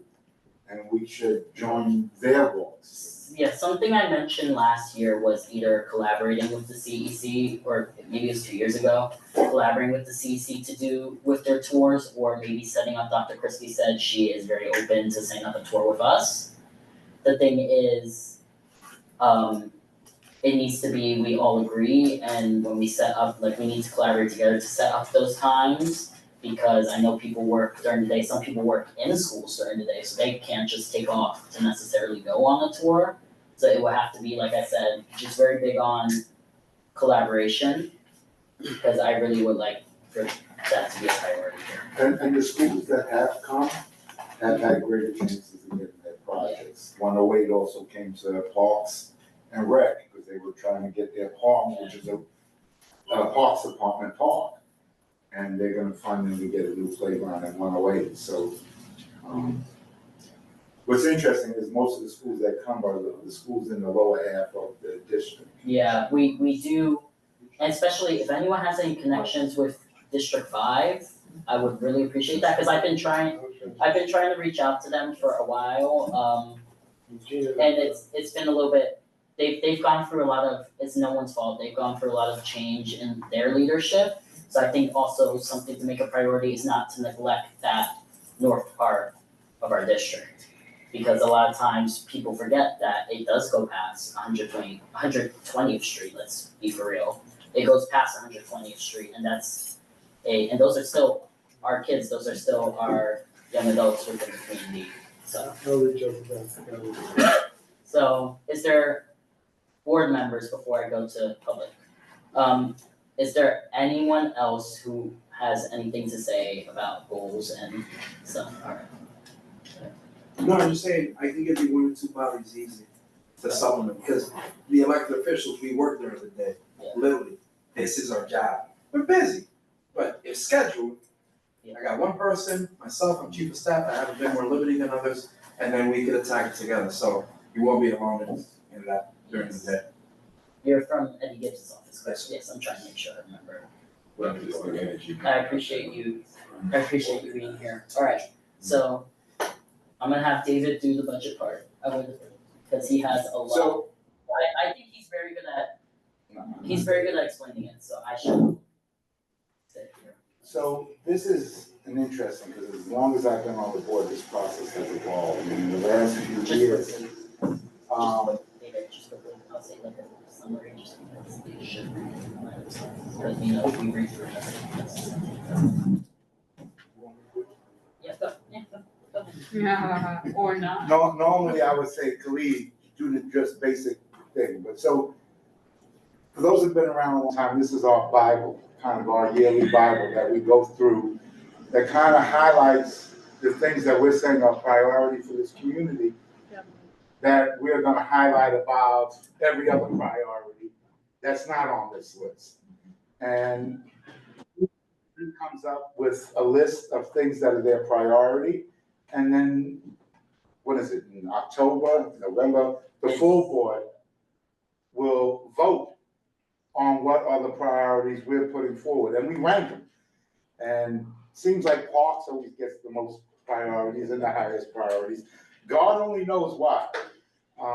And then there are a few others that are on there historically forever and never get resolved. But really, this process has evolved in the 20 years that I've been on the board. And it really is a symbol of the work that we've done now. Now,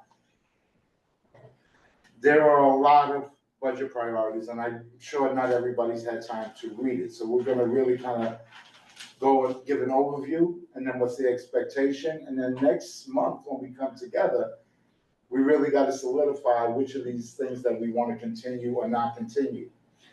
Now, there are 2 different budget processes. One is the capital and one discretionary. Everybody knows what capital are, brick, mortar, buildings. You know, we need a new building. We got to fix this building. We need to repair a road. We need to repair a bridge, whatever it may be. It's concrete. And then discretionary are programming services. Expense. Discretionary, yeah. Is it? Yeah. Sorry. Is that terminology interchangeable? Yes. Okay, thank you. See, I didn't know. I never heard it called discretion. Thank you, sir. That's that's like the Bible name of the Schedule C for city council. Yeah, you know, whatever. So then you have your capital and you have your expense, which are services, programming, children's aid after school programs, Head Start programs, libraries, all different kinds of funding that are related. So what we do is we look at the ones that are related to youth. What you will find is that there are sometimes these committees' priorities overlap. We have a lot of kind of overlap with human services, and we have also a lot of overlap with Parks and Recreation, because schools are in properties that also share Parks Department properties. So we go through this list and then we prioritize the things that we say. And this year we kind of added more than we generally have added for youth. We didn't have too many ones that were related to capital. But I'll tell you, when I looked at this and went through it, this is what stood out to me. And it stood out to me more in everything related to youth than everywhere else. So I don't know what message, because I've never seen this as the answer So, for instance, request renovate interior building component. This is for 146, and it's to upgrade the electrical. So if we don't, we can put air conditioners in schools, but if we don't fix the electrical to handle the air conditions, then the air conditions don't work, right? So there's all these other components that sometimes we don't understand. Somebody gives you funding for computers and gives you funding for air conditioners, and we buy them, and then we plug them in and nothing works. Yeah, Because we don't have the electrical capacity. So here is a request for electrical capacity, and it's to the DOE, and they say, for more information, please contact the agency. Now, I've never seen that as an answer, and now I've seen it do almost everything we've asked it for youth. So what does that say about the message of what's a priority in terms of the budget of the city around youth? We've already lost our SNAP funding. My nutrition program at Children's Aid is cut off as of December. The person that I had working was hired inside the agency on another part. They're not gonna replace it. So even if I would have had her there for 3 months, now I won't have it because they're not gonna hire anybody where there's no funding to keep them past December, right? So these are the kinds of things that are really funny. It's like, where's the money for youth? Because they're telling us to contact them. So then what this tells me through all of this, and I'm gonna go back to like what was said here. We need to divvy this up, y'all. And some of us need to make contacts to DOE, to DYCD, and going, what are y'all talking about? We need to blow up people's emails at this point, because that's. We used to have meetings during the summer with DYCD and DOE in this office. They have not happened. Have you ever received like a request? So I'm sorry. Yeah. Hayward and then Isaac. So I read this prior to the meeting, and I don't know what the reason for the response. This is just my opinion. We don't know. Right. It's not specific to. It's asking for funding for general. So I'm just giving an example of the electrical wiring. What schools have bad electrical wiring? But if you're not putting in here, you're not stating the actual problem. So if you go you're saying additional funding to expand pre-existing educational support. First they're probably saying is, well, you're not telling me where the problem is, why you need more funding. So let me help you understand this. Well, I'm just reading from what you wrote here. So the statement of district needs is the other part of the budget process.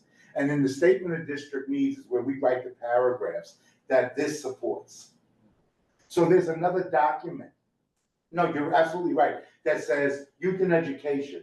And we're saying in this community, youth and education, these are the needs to support those. I get that. But can we go to that document to the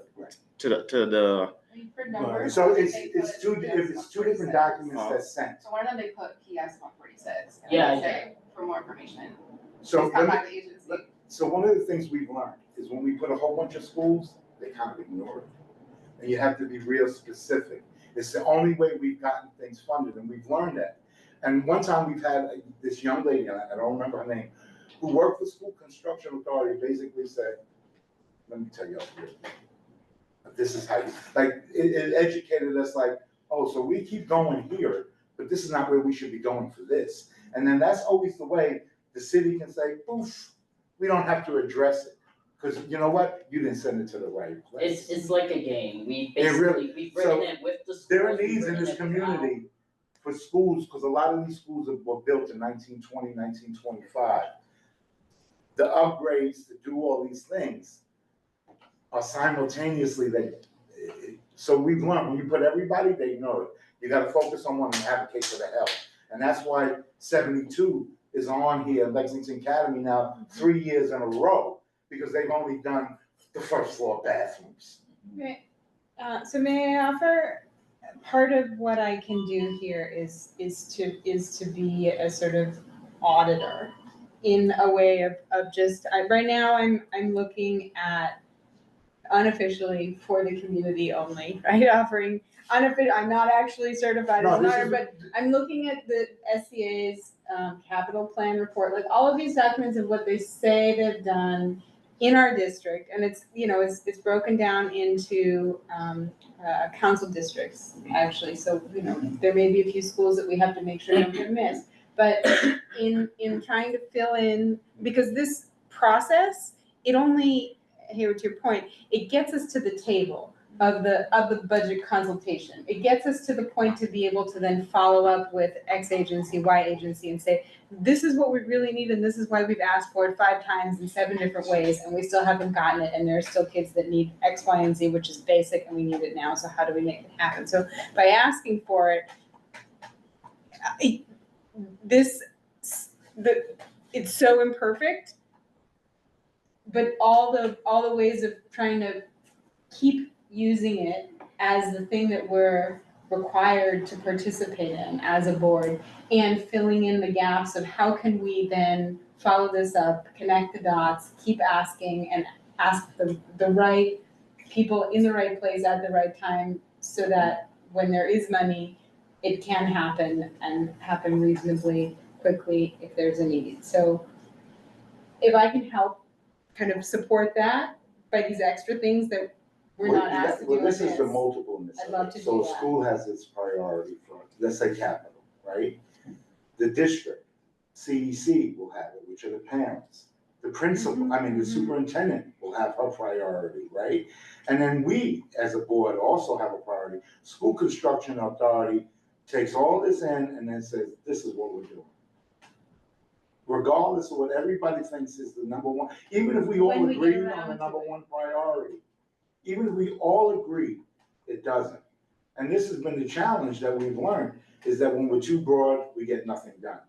When we're specific, you gotta hammer it away. And that's where I go back and say, you know, a lot of these things really give us, we gotta go do work. We have to make calls. We have to find out why. When they're telling us, hey, for more information, contact the agency. But I see James here is asking for the right stuff that his kids need here in another way. You know, there's additional ways to sort of make asks that also happen, right? It's not just this one. Well, this is what we could do. So we're more focusing on, like, this is excellent. I will fully say this. Actually, we spoke at the legislative. Yeah, we did. Yeah, no, this is excellent. But this is what we have to do. So I just want to focus on. Right, so And basically, we everything in here is all saying the same thing. we got basically nothing funded. Nothing. Mr. Jessica, how are you? No work, learn, and grow, expansion. Work, learn, and grow is the winter programming for SYEP. Well, on this mission, my eyes were open. I mean, Serrano's right down the block, and No, we're in the middle of a meeting. Jess called me back. You know what I mean? And that legislative was last semester, so it's a slow process. For me, it's like, I don't care if I annoy you. I'm at your door, right? Because I don't do a lot of talking. It's about what we got to do. Let's get on the mission and go do it. So I was at everybody's He's door. not in the office now. Ayala came through first. It wasn't everything, but we got our security cameras funded, right? Okay. Now I'm knocking again. I'm not going with my attitude. I think with this is just, it's not one avenue to go down. There's plenty of them. Well, it's funny because in housing, when we went through this last week, one of the things said, go to your elected local politicians asking for the money. You know, again, and it's just a. But we are right. We know the game, right? Like you got to get on that board with that chessboard with them and play with them. I mean, assemblymen, prior to Gibbs, they don't have the money they used to have to give the community. That was taken away. They changed the system. Right. And I would love to comment whenever you get. No. I'm gonna get you. I just have to. The way that our meetings run is we go to board members first, and then any outside people. So reading through this document is nothing encouraging. Have we consulted with other community boards on how they got some of their stuff funded? And that's a whole nother conversation, how other community boards get theirs done. Citywide, there's no equity. There is, because that's the thing. We can put in. It's not. A lot of the times what we notice is the same requests put in, same problems, and You're not a The priority. process we've developed, they've asked other community boards to follow, because we used to be the ragtag thing with doing this process 12 years ago. Like, this has really evolved, like what you see in the spreadsheets and all that. We used to get the same list of things and the rats in the neighborhood, and nobody does anything about it. So this is evolved. My last question, and I know, because I was thinking this is like voice, even though we're not political, but but your voice can be political. How many kids are about to turn voting age in this community? I don't have those numbers. Huh? Statistics we should know off the top of our head. Well, I mean, I'm just saying, I'm not saying, I know, I'm just. I will say this previous high school graduating class, like, which are now turning 18, apparently is one of the biggest graduating classes. Right. So like you said, you said multidimensional. They're your political weapon. Because if you get them involved and they start getting a voice in the community board about their community, they become your community weapon as a voice, because they're the ones who are going to now vote. If they should be voting, they're going to be the ones voting. So I know the statistics. I was just throwing it out there. There's currently Let me get your name right now. She brought up an original question: how does the community board get out information to the community? And that's been our challenge. The community board itself puts out a lot of information. We don't know how to connect it with the community. We don't know, the community doesn't even know, a significant part of the community in various topic areas are seeking information and don't know where to get it from the community board. So that's what we gotta connect. So when you're saying, what you're saying, in theory, is excellent, but in practice, how do you get that?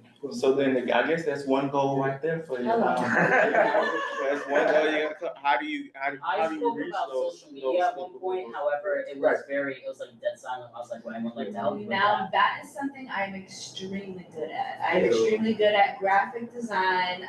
Basically, my experience work-wise is in graphic design, grassroots organizing, grassroots outreach, and then also event, like planning, program planning, and like execution. So something that I actually walked in here wanting to do was develop a monthly newsletter. Monthly CB11 Youth and Education newsletter, because something that I noticed is like, right, you sit in the meeting and you listen, and sometimes, it's my first day. We get so caught up in the jargon that we're exchanging that we forget that there are other people from the community watching the meeting. And so we catch the information real fast. We catch all the dates because we know them already, but there's other people who don't, they're not remembering it. Not everyone is accustomed to having a notebook and a pen everywhere.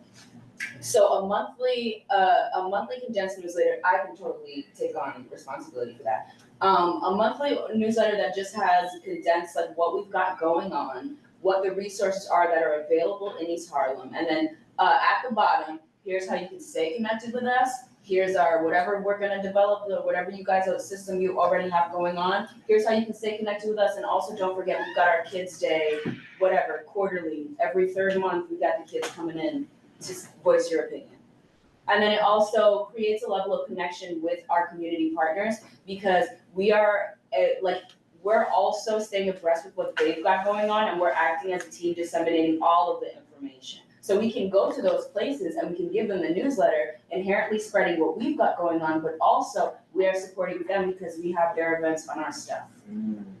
So one of the things that I've noticed too is that I'm sorry, I know it's the first meeting for a lot of people. I appreciate if hands were raised, because Isaac had his hand up a while ago. And I know, it's like you had your hand up a while ago, Malik had his hand up. I just wanna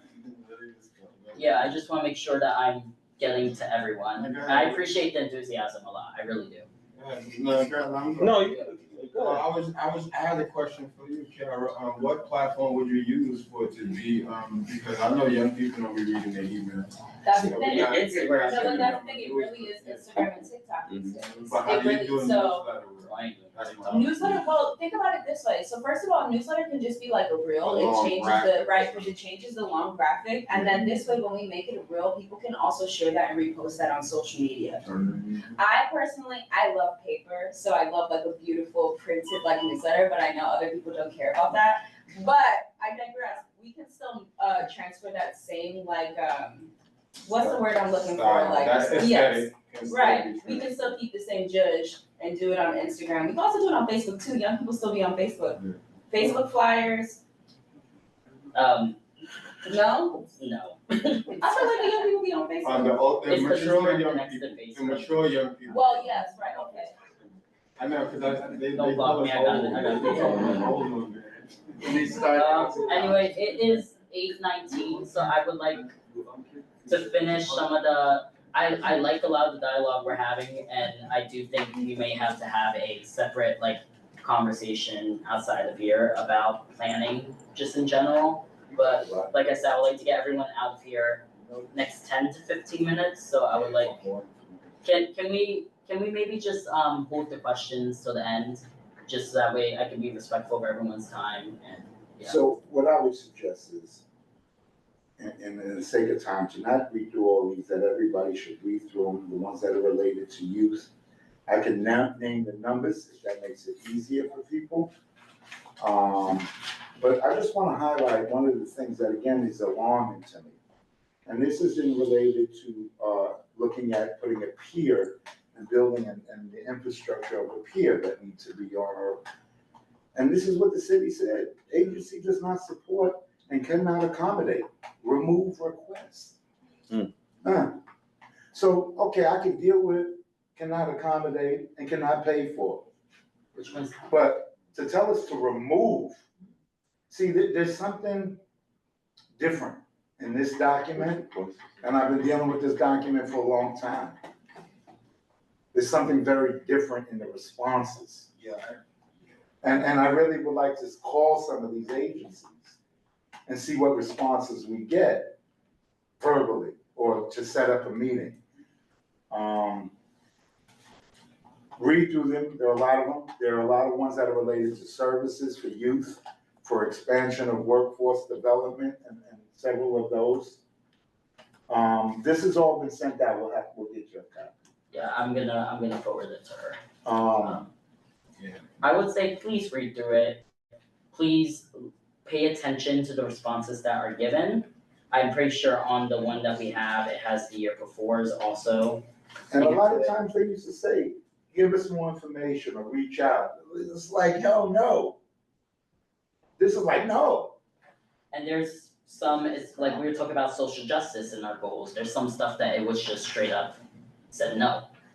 Like, I think one of them was about mental health, and it was very much just like, we can't accommodate it. How we say it, does that have any? The thing is with this, it's like playing a game. We have, some of these requests have been, and we've done year after year, and we've rephrased them, we've asked for how we should word them, and we've rephrased them the way we were told to, and they still don't get denied. It's just a matter of you have to keep poking the bear until they finally give. And like Lara said, they have a resolution that deals with a lot of the things we asked for as part of our priorities. Yes. Like. Just a couple of things. As far as this intertwines with our goals, and I would say the biggest thing, or I guess, if we can get one or two of these requests approved, then I think that's a win. Trying to get one or two done per year, because you have to think about all the things that the city has to do. So if we can do as many as we can, but just realistically, if we could get one or two of these things approved, I think it would be a win. And then and some of them get taken off because like they got funded, like we said. They got funded already. Outside, like some of it is, it's not necessarily every denial, it's just we're not gonna fund it. Like the playground at River East, we put it on, and then they were like, oh no, it got funding from the councilman, but we already, from the assemblyman, congressman, yeah. There's so many I forget, yeah, so, what's up? I just want to ask a logistical question. Maybe I'm bugging.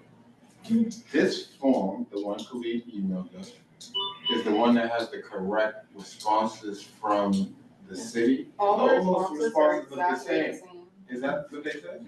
Yeah, I'm telling you. They literally I'm telling copy you, a lot and of them is really suspect this year. And like a lot of you, and health also is the same thing. It's every No, so- single one is the same. No, now, you know what I was gonna say, so to that point, sorry, this is very weird. Because Right. We got different, like, I felt like the request we got on human services felt a little more positively encouraging. I felt like perhaps they were engaging us in different ways because of, I think it also did have to do with how we articulated the need and an explanation, having research in it. We kind of undermined a lot of the BS they tried to use. Right. But we didn't get a lot of those responses to have to try to work against that. And yeah, that just is real corny that they would give us all those, like for everything. You know, Yeah, so so I I really think think we this- should give, I think the advocacy. We all pissed off sitting in that seat. That's what I'm saying, that's what David was saying. Well, sometimes they would say, Whoa, like, one accommodate, or it would get certain other things. One person at a time. No, we're on the same page. We need to read. I know we're on the same page, but whoever's online is very confused if we're all speaking at once. So, I'm gonna take 3 more committee comments and then 1 public comment, if that's okay. Cause I don't want us going in circles, cause like I said, I need to respect everyone's time. I have one more. Oh, yes, I see. So I'm down for the folks who wanna be around organizing stuff. You know, if we wanna kinda find some time to meet or outside of committee meetings, I'm happy to be, a part of that. Definitely, I have organizing space around the corner. You know, we can definitely do some site mapping and all of that stuff. David and I could figure out the USD. Now, I want to give everybody a point of reference and clarification. 8 of us meet, that's quorum. That means it's gotta be a public meeting. No, Khalid said as long as we're not voting on it. We're not meeting to pass, it's just a meeting, which is. I understand what David's saying. It's not an yeah. official public meeting.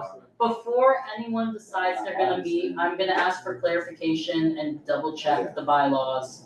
Because in the past it has been, if we have quorum, it technically has to be a public meeting, so I will double check, so please, if 2 of you decide to meet at a coffee shop, that's fine, but 3 or 4 or 5. also please fine. just let me know so I can figure it out. I'm gonna figure it out anyway, but please do not, let me find out, cause I would like to, especially with our bylaws being redone right now and a lot going on with city law, I would like to make sure that we are within compliance.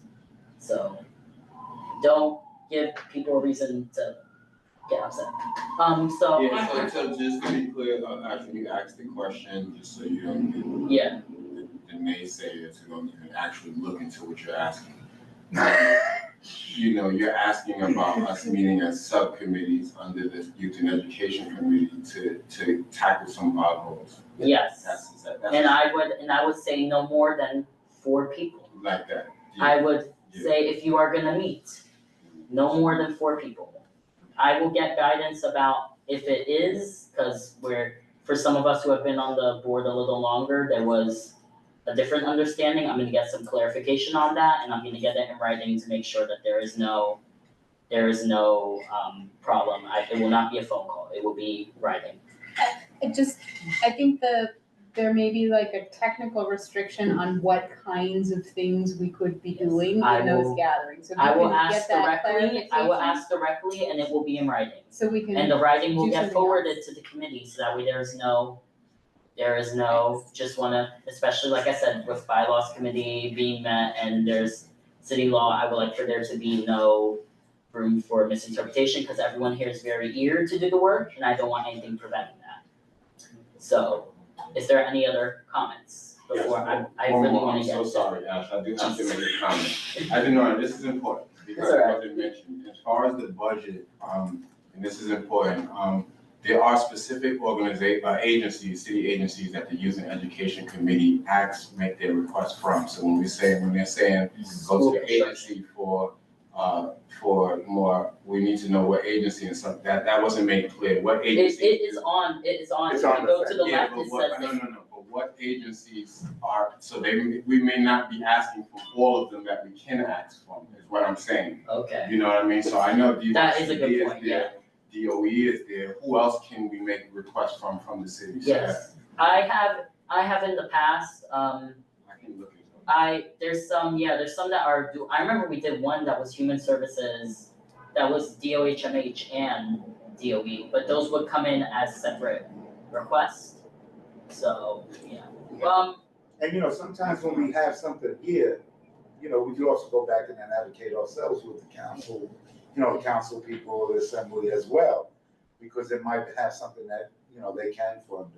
even for those of us who have been, just so you know, I know it's very overwhelming for the new board members. It's a lot, and I'm gonna be honest, even some of us who have been on this board for a while are still learning things. So I would say, don't be afraid to ask questions. If you're confused, just straight up email me, tell me you're confused, and I will get you an answer. It's a cyclical process too. That's Yeah. the most important part, that it goes around the year and at different points, we're We're at gonna do different different things. Right now, we're just getting a baseline and then we'll Yeah. start to This is do not, something. yeah. So I'm sorry. It's a process. Yes, Sorry, Isaac. I love you, Ash. The agencies that I was asking about, so these are the agencies that this committee makes requests from, and it can be some overlapping ones to the point Ash just made. The Department of Education, DOE, School Construction Authority, SCA. Also Administration for Children's Services, ACS is also another one, and DYCD, Department of Youth and Community Development. So those are the DOHMH. Yes, so DOH. They have been listed under DOHMH, Human yeah. Services, but you can also. Yeah, because people don't realize some of the CBOs do go through DOH. So like, for example, like the CBO I work for, we have to be cleared through DOH, because when we work with children, yes. So I have probably a silly question. There's no silly questions. This is so confusing. It might be. Because, so the agency on column D, that's the agency you reached out to. Yes. The answer, the response is in column F. And they're saying, please contact the agency. For me, it sounds like, isn't that what you just did? No, so this goes to the mayor's office. Yeah. Okay. So this goes to the mayor's office, and in their collaboration. So the mayor's telling you guys, Right. telling us. That's why the mayor said on this other one, drop it, remove it. Gotcha. We're not gonna fund it, remove it. Gotcha. And they never said no. I understand. Or They go may to say the they're not gonna agency. fund it, but they ain't never tell us to remove But it. this is. We're saying this is our need. And this isn't us going to the DOE, this is us going to the mayor. Right, now we have to go to the DOE and go, hey. Is that usually the proper process to go? Yeah, well, to usually the during mayor the first? summits, right, we would set up meetings with all of our departments, like the chair or the vice chair would meet with Angel or whoever the committee member, and then we would have either a Zoom meeting or come here in August and have a meeting. Meetings have been shut down since COVID ended. All right. And then it was funny, when COVID, we had like. So the 9 normal way is DOE first and then. But Well, see, also, again, this is our advocacy work, right? So we get this information that we present also from Yeah. DOE. So CEC sends us their list. The superintendent will send me her list. Then we know from having individual schools present to us as what we will prioritize. But some of those lists don't all match up. The superintendent may have her priority, the principal has his priority, and we have ours. And CEC, you know, everybody goes in. Like, parents were up in arms about that whole new security system. Why are we spending all this money?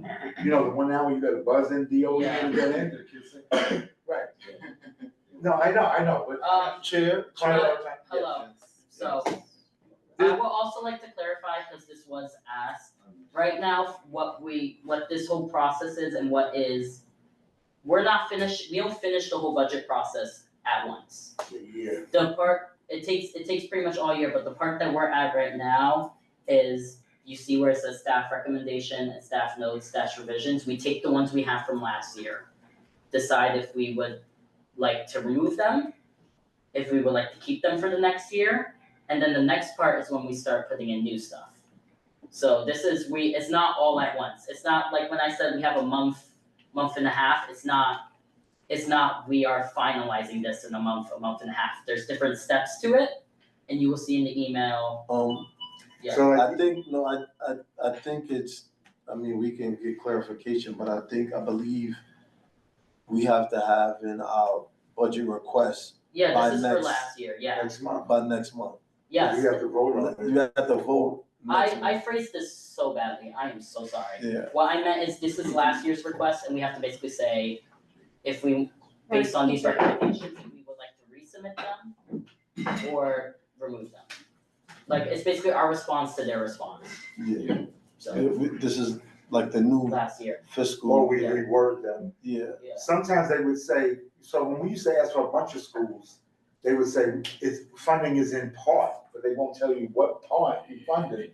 And nobody, that's why we, so again, the answers that they would sometimes give would give us other questions to ask or direct us on how to better support that ask. This is like basically like, y'all So- ain't getting no money. So, it is 8:35, so I will take one more question, let me not say comment, because then we're gonna be here for another like 45 minutes. I will take, is there any other questions from the committee for David or I? You could also email me. I'm gonna be honest, there's some stuff I don't wanna answer necessarily right now because I would like to give you the most concrete answer I can. I don't wanna, there's a lot of new people here, so is there any questions? Alright. Yeah, sorry, I'm gonna condense this. Yeah. So some cheat codes, right? So I worked as the executive director of the VLAC for the speaker. And all the work you did would then come to me. And then we had to play advocacy, which is really politics. And you remember, you referenced Ayala, she did something in the positive that has to repeat. That has to repeat her speaking to the speaker and the new council member. That also involves talking to the VLAC so that the council member submits that to the VLAC so they can cover you. Trust me, the VLAC is gonna listen. It's these hard.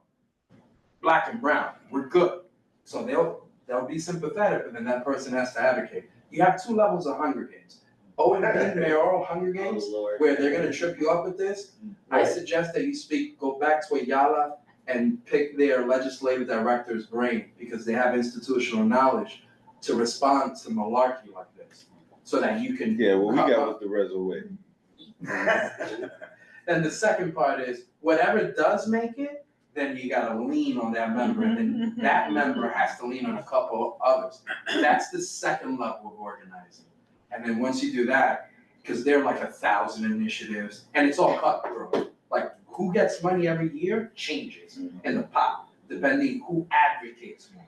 So I'll go into more detail with chair, no, not this one, chair and co-chair, and give them, whatever I can to get you closer to the goal. Thank you, I appreciate it. I appreciate you being here. You've said a lot. That's very helpful. All right, so I'm gonna close this out now just because it's 8:37. I appreciate all the enthusiasm in the room. I hope that, and this is not a diss towards anyone, I hope that we can keep this enthusiasm up because as we go through the year, sometimes we lose members, the enthusiasm leaves. So I think I'm optimistic, but I hope that we can all continue. Where's Khalid? Khalid. The roll. The roll. Making sure you're still here. There he is, halfway Brooklyn.